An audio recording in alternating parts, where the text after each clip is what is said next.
It's always amazing to me when the socially engineered algorithm pushes a brand new face on the status horizon. This time it's Keith Edwards. First we had Luke Beasley, and then Adam Mockler, and then Midas Touch and Brian Tyler Cohen, who are getting crazy ratings on the YouTube platform. Let me just show you.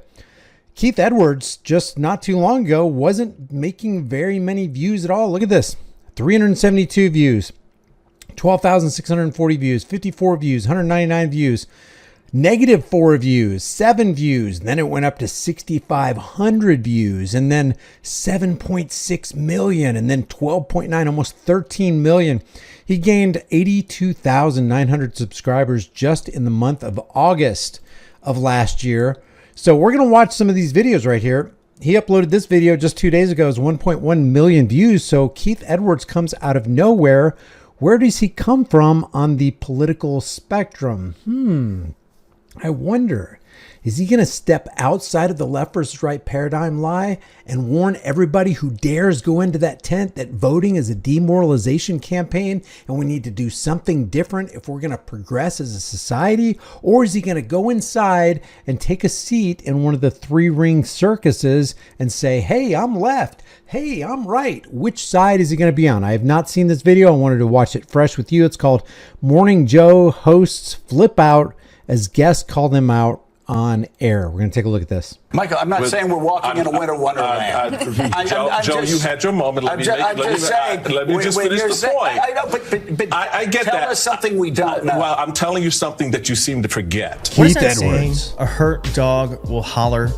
Well, that is what's happening right now with the mainstream media, because Joe Scarborough is feeling... got the democracy hat on. What is democracy according to the founding fathers? Because these people claim to champion the Constitution, which means they champion the cause of and the writings of the founding fathers. What is democracy to the founding fathers?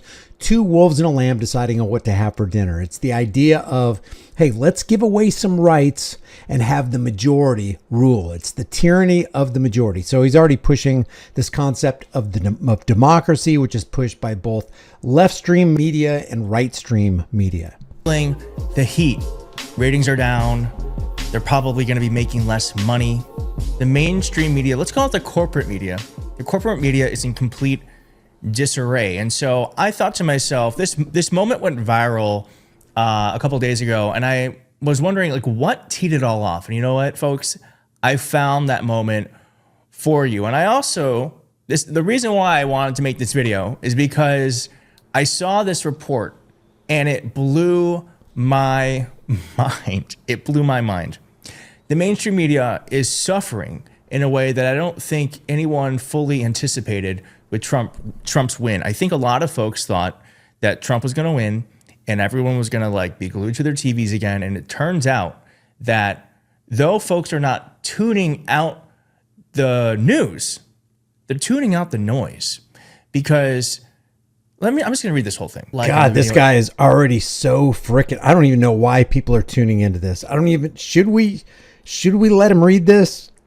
Okay, go ahead. The paper en masse, as you all know, following Jeff Bezos' decision to withhold its endorsement of outgoing Vice President Kamala Harris. But the Post's audience problems extend beyond angry former subscribers. Over the last 4 years, web traffic has cratered. According to internal data shared with Semaphore in recent weeks, the Post's regular daily traffic last year sunk to less than a quarter of what it was at its peak in January 2021. A quarter. That month, the Post briefly reached a high of around 22.5 million daily active users following the January 6th attack. But by the middle of 2024, its daily users hovered around 2.5 to 3 million daily users. So what is that, like 10% of their previous high? And last year, Washington City paper noted that the Post has stopped publicly disclosing its traffic numbers and press releases after a 60% decline in monthly traffic. The Wall Street Journal reported that the Post's revenue fell from $190 million to $174 million. Ladies and gentlemen, this is the collapse of the mainstream corporate media. So when a dog gets hit, it hollers. And that is what Joe Scarborough did in that moment. And that is what's happening right now as folks leave and find new places. Because as I said, people are tuning out the noise, but they're not tuning out the news. I don't know who you're paying attention to, but I'm very grateful because my channel has never been doing better in terms of viewership and audience and subscribers. And that's all because of you. So thank you for that. But it also just goes to... Yeah, it's all because of you. It has nothing to do with the YouTube algorithms and going from 7 views to 65,000 views to 7.6 million views to 12.9 million views. Now, if this guy was interesting, if he was entertaining, if he was articulate, I could maybe understand that. If he was some kind of viral sensation and he had something to offer his audience other than the regular left versus right, I could understand it being maybe organic.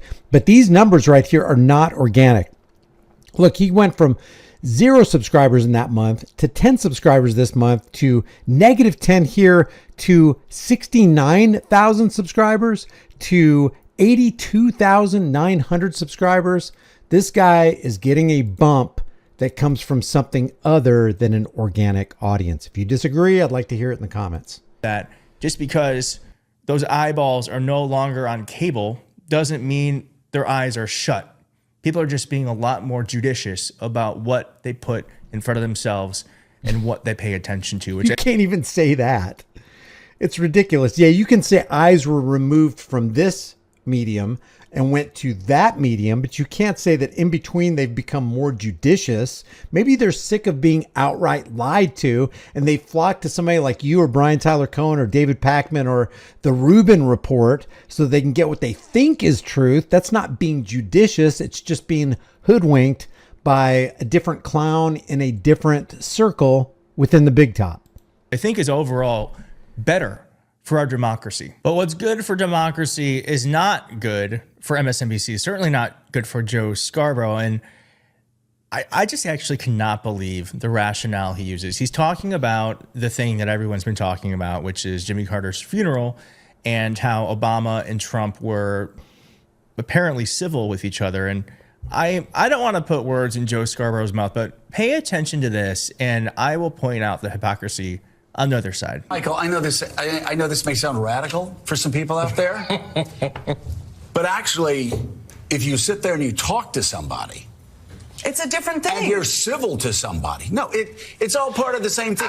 When he wants to speak out, does he have a better chance to pick up the phone and call on a personal level and say, I've got a real problem with this. Let me tell you what you're about to do. Let me tell you why this is going to blow up in your face, and the blowback's not going to be worth it because I know I sat there. That works if Joe Biden is calling George Bush, or George Bush is calling Barack Obama.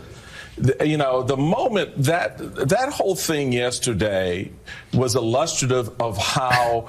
Sorry, I cannot believe Joe Scarborough was like, maybe it's good to be good to Donald Trump because then Donald Trump will be receptive to feedback. Was he asleep the last 10 years? 10 years. It's been 10 years. Has he been asleep for 10 years? Because Donald Trump only listens to Donald Trump. And if you're not going to tell Donald Trump what Donald Trump wants to hear, then you're on the chopping block and you're fired. So I don't know what the hell he is talking about. But I got to say that... this is so shallow. I can already get the gist that a guy like this isn't going to tell you what's going on behind the curtain. He just wants you to focus on the president of the United States, Joe Biden, Donald Trump. Look, if you cross him, you're going to get fired. Yeah, name a president that doesn't apply to. They're all ego-tripping psychopaths and megalomaniacs, okay? But they're just the puppet class. They're the parasitic puppet class and the banking class, the central banking class and the corporate elitist class are the ones who animate those puppets. So obviously this guy is going to go for the shallow, low-hanging fruit, and he's not going to talk about what's really going on behind the curtain, but we'll proceed.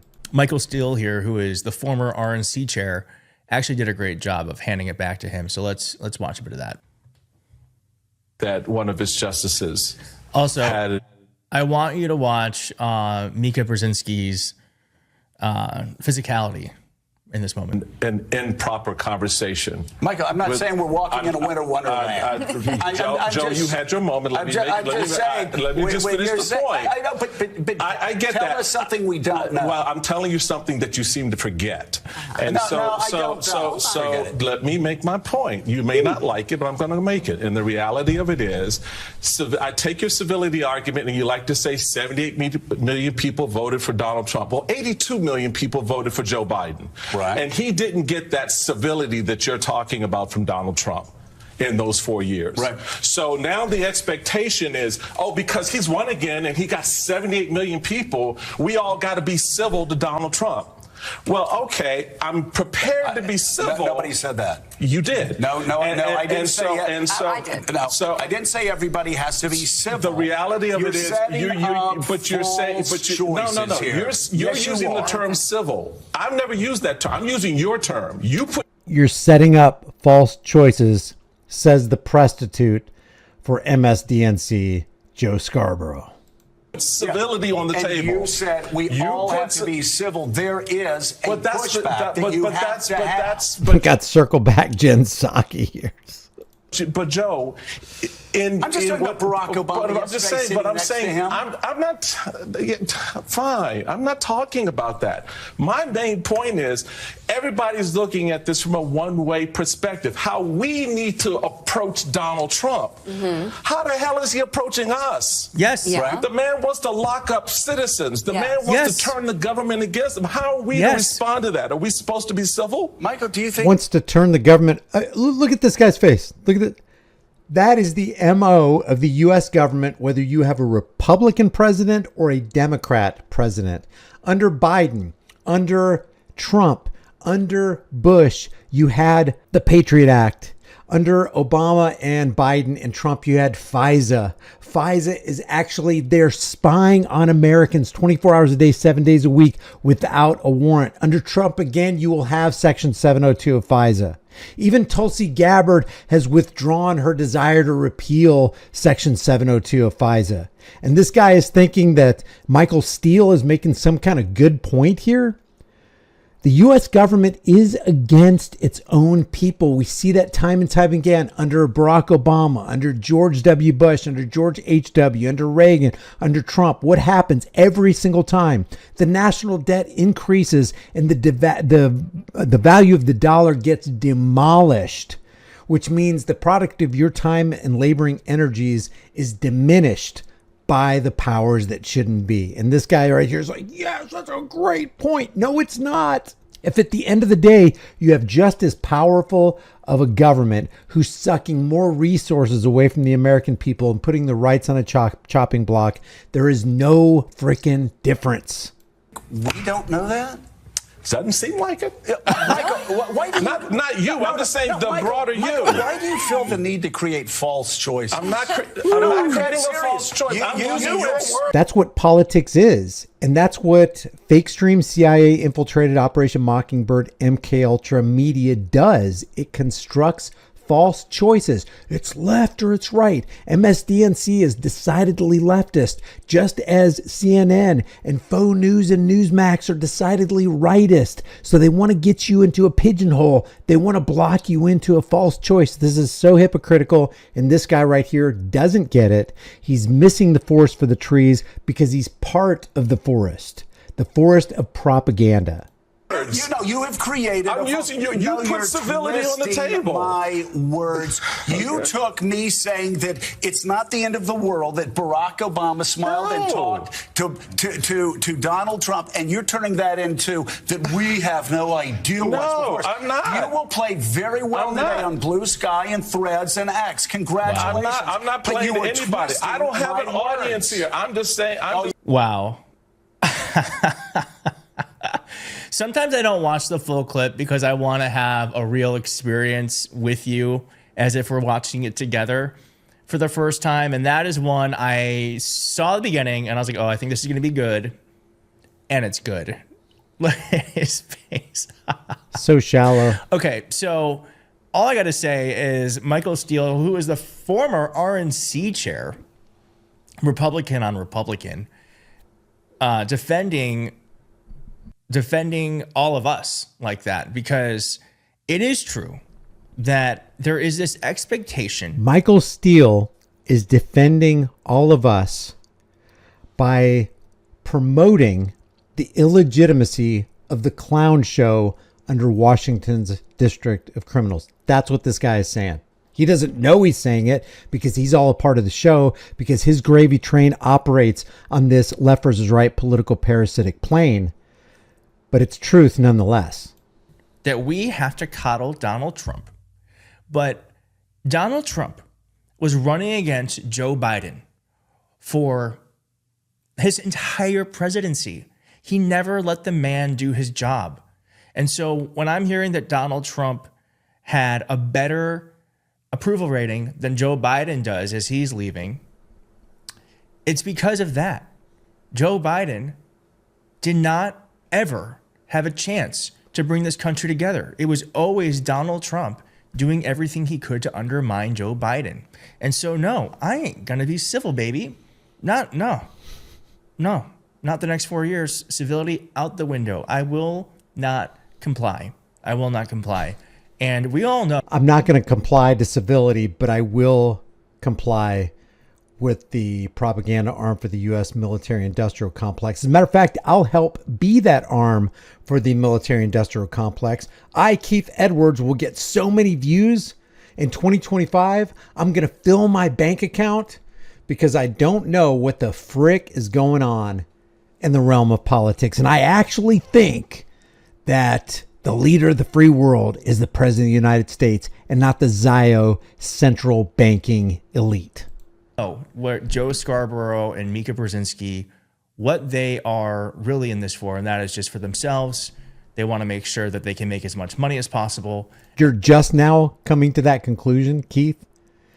Why didn't you come to that conclusion 4 or 5 years ago? Joe Scarborough and Mika Brzezinski have had the Morning Joe for years and years and years, and you're just now coming to this conclusion? Why? Because it's not tickling your political parasitic fancy right now? And they want to make sure that they don't get in trouble and they don't get locked up by Donald Trump. And I got to be honest, like if I were them in their position, I would say, lock me up for speaking the truth. It would be a great honor. As if Mika Brzezinski and Joe Scarborough ever spoke the truth, or that truth comes out of the airwaves of the Counterfeit News Network or MSLSD or ABC, which is always broadcasting crap, or NBC or CBS or faux news, as if truth comes out of fake stream media.